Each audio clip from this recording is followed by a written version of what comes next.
Dear students, this channel is for practicing PTA modules every day. If you are struggling with PTA reading module, you can purchase a reading course, which may help you to ace your reading score. Contact us on 6367949840, 9588068207.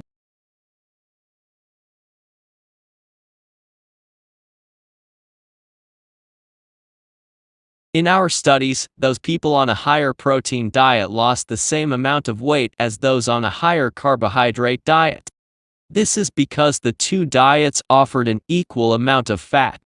However, body composition, that is, the ratio of fat to muscle, showed greater improvement among those people on the higher protein diet.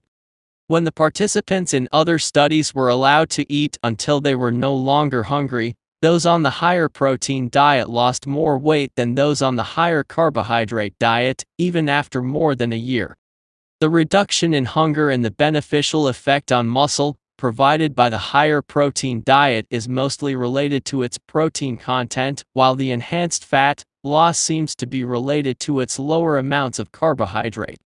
The diet is healthy because its protein comes from lean red meat, fish, chicken, and low-fat dairy products, all of which provide good nutrition. A high-protein diet, in which the protein comes from protein powders and supplements, is unlikely to be healthy unless the supplements are fortified with vitamins and minerals.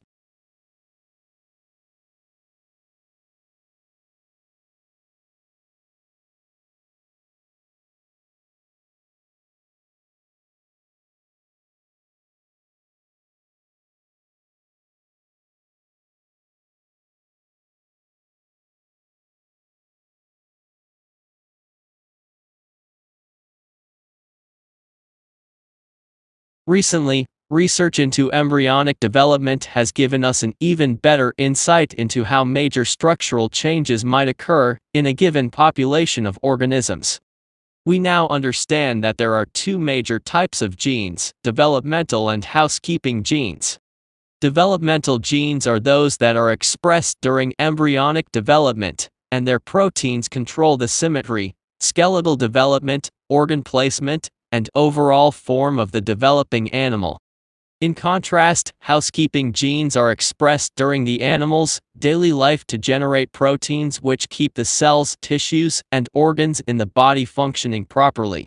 As you might suspect, mutations in developmental genes can have radical consequences for body form and function, whereas mutations in housekeeping genes tend to affect the health and reproductive success of the post-embryonic animal.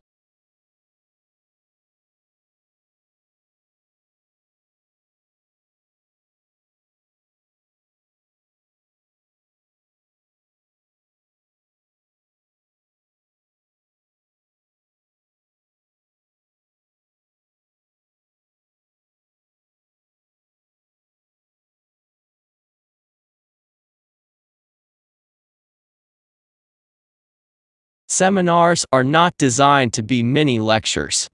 Their educational role is to provide an opportunity for you to discuss interesting and/or difficult aspects of the course. This is founded on the assumption that it is only by actively trying to use the knowledge that you have acquired from lectures and texts that you can achieve an adequate understanding of the subject. If you do not understand a point, it is highly unlikely that you will be the only person in the group in that position. You will invariably be undertaking a service for the entire group if you come to the seminar equipped with questions on matters which you feel you did not fully understand.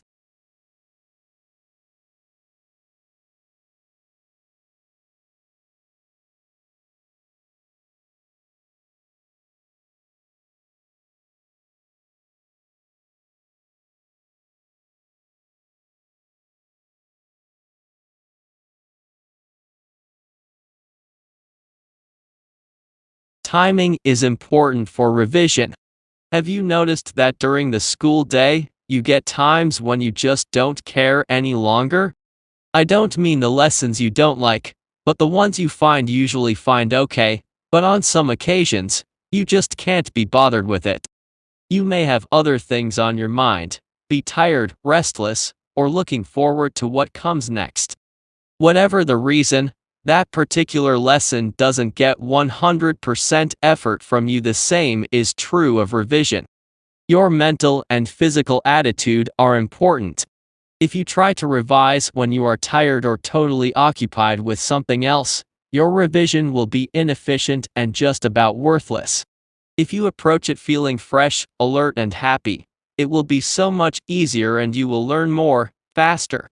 However, if you make no plans and just slip in a little bit of revision when you feel like it, you probably won't do much revision.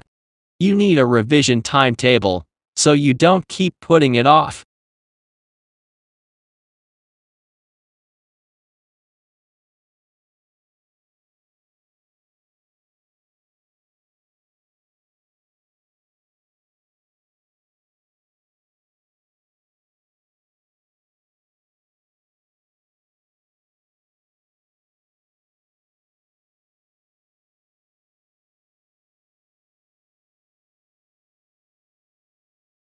Distance learning can be highly beneficial to a large variety of people, from young students wanting to expand their horizons to adults looking for more job security. With programs that allow learners of all ages to take courses for fun, personal advancement, and degrees, distance learning can meet the needs of a diverse population. Perhaps one of the most notable and often talked about advantages of distance learning is the flexibility. The majority of programs allow students to learn when and where it's convenient for them. For those who are struggling to balance their distance learning goals with working a full-time job and taking care of a family, this kind of flexibility can allow many people to pursue education who would not otherwise be able to do so. Since there are no on-campus courses to attend, students can learn from their own homes, at work, on their lunch breaks, and from virtually anywhere with internet access. For some, it can even be a big source of savings on the fuel costs and time required to commute to classes.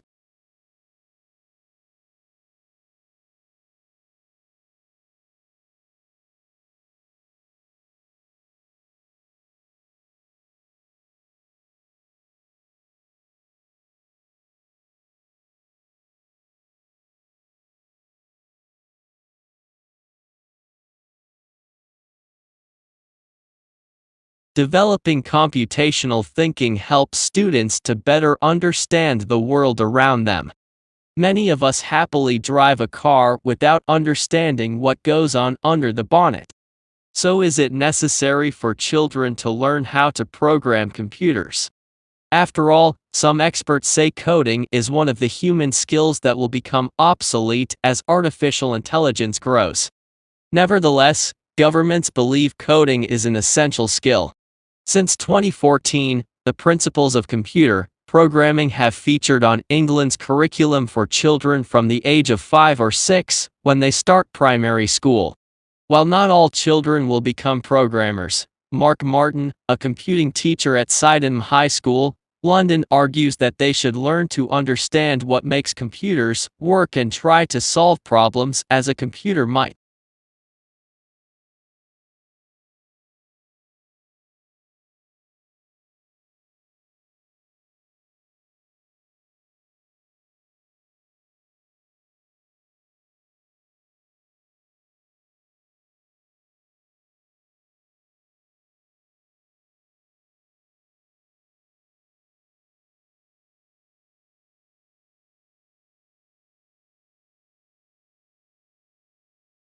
To learn the speech of alchemy, an early form of chemistry in which people attempted to turn metals into gold, it helps to think back to a time when there was no science, no atomic number or weight, no periodic chart, no list of elements.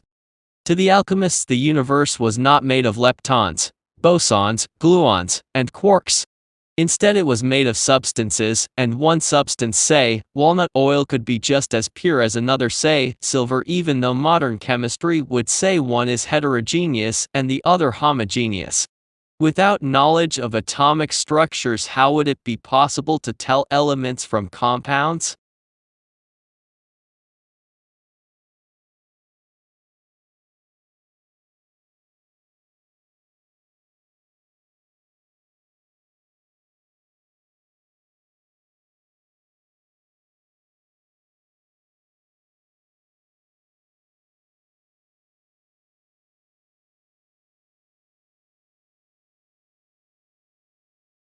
Psychology as a subject of study has largely developed in the West since the late 19th century. During this period, there has been an emphasis on scientific thinking. Because of this emphasis, there have been many scientific studies in psychology which explore different aspects of human nature. These include studies into how biology, physical factors, influence human experience, how people use their senses, touch, taste, smell, sight and hearing, to get to know the world, how people develop, why people behave in certain ways, how memory works, how people develop language, how people understand and think about the world, what motivates people, why people have emotions and how personality develops. These scientific investigations all contribute to an understanding of human nature.